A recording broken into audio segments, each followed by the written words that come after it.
Welcome to NEXTGames video on how to solo the Shadow Lord battlefield on Very Difficult. This is one of this month's monthly objectives, so I figured it would be a good time to make a video on this battlefield. Let's go over the abilities and the two phases of the Shadow Lord that you will see during this fight. First off, I want to say that if you're doing this on Very Difficult, the timing for your initial engagement of Shadow Lord is critical.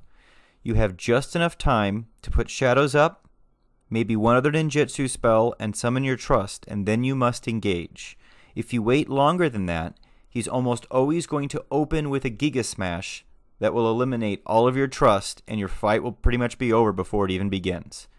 So you really want to make sure that from the moment you enter, you're summoning trust, getting up your shadows, and getting in there and pulling him to the far wall like you'll see in my video.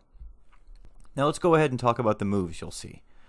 In Phase 1, the two TP abilities you're going to see are Umbra Smash, which is a single target damage ability that is blocked by a single shadow, and Giga Smash, which is a massive AoE damage ability that is blocked by two shadows.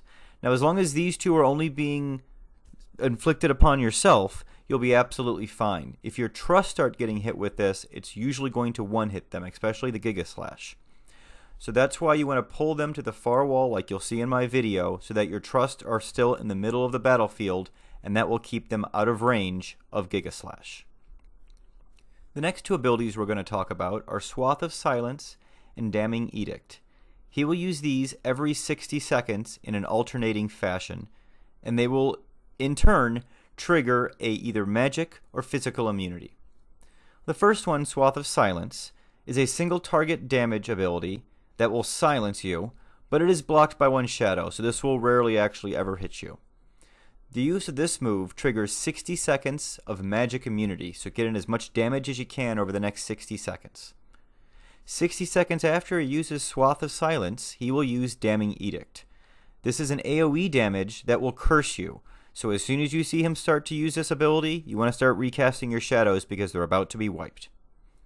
This triggers 60 seconds of physical immunity, so for the 60 seconds following this, you just have to sit there and continue to hit him for 0 damage until he uses Swath of Silence again. After you take him all the way down to 0 hit points, Phase 1 will be over. There'll be a brief cutscene, and then Phase 2 will immediately begin.